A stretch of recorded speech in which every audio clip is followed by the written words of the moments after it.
Hello everyone, Norma Woodcock speaking to you from Perth in Western Australia. I'd like to speak into the Nativity of the Lord Year B and the theme Christ is with us. So I have combined some of yesterday, which is the fourth Sunday of Advent's Gospel, and I've focused more on today, it's the Christmas Day readings for you to combine the two as we share. In Luke's Gospel, from yesterday's reading, the fourth Sunday of Advent, the angel Gabriel appeared to Mary saying, "You are to conceive and bear a son, and you must name him Jesus. He will be great and will be called Son of the Most High." And Mary said, "How can this come about since I am a virgin?" "The Holy Spirit will come upon you," the angel answered. "I am the handmaid of the Lord. Let what you have said be done to me." Mary's words. At those words, the universe shifted gear, and a new universe of obedience to God began. Today's Gospel, John's Gospel. In the beginning was the Word was with God, and the Word was God. Dostoevsky, he spent 4 years in a Siberian prison.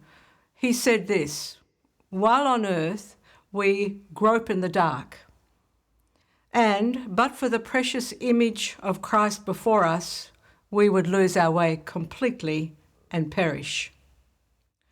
So I want to share how Christ came this amazing Christmas Day so long ago to help us on our journey and to be involved with us at the deepest level, to be close to us. But Christmas isn't always a happy time for many people. And I want to read this for you, this little article. Once a group of young people were discussing the meaning of Christmas.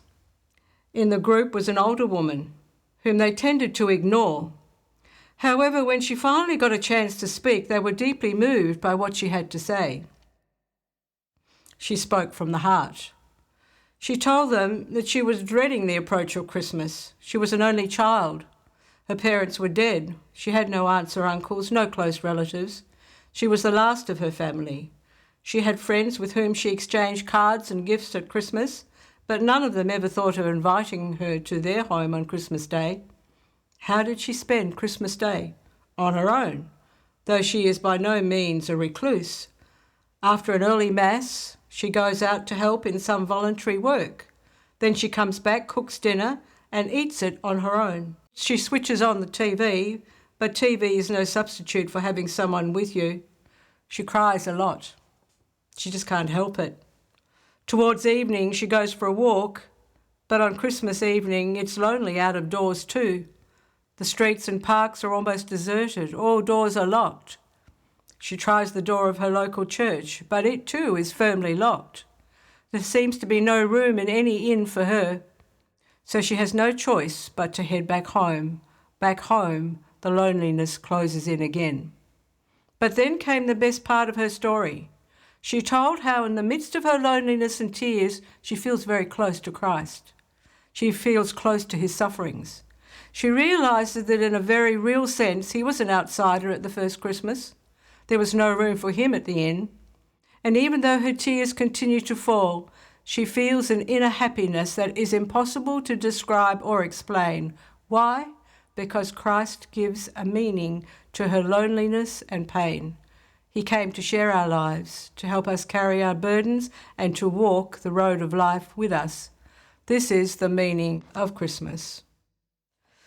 So I guess what I want to say today to you, whether your lives are full or whether they are empty, Christ wants you to invite him into it, the fullness or the loneliness. And there will be a peace that will come to you. There will be a strength that will come to you. As this woman shared in her story, the pain is there, but somehow the strength is given to carry the burden of whatever it is that you are going through. The loss of a loved one, the loss of whatever is close and dear to you. And I even feel the need to say an animal is so precious to so many people. Maybe family have turned away from you. Maybe there are things that in your life that nobody has ever been told. You've not shared them at all. But I want to say to you today, God knows.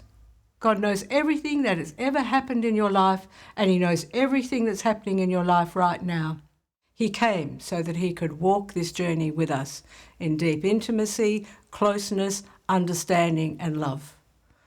And that has been my experience dealing with the trauma of my childhood. He walked with me through it all, and he wants to walk through your life with you every step of the way. God bless you, and may you have a happy and blessed Christmas, wherever you are and whoever you are.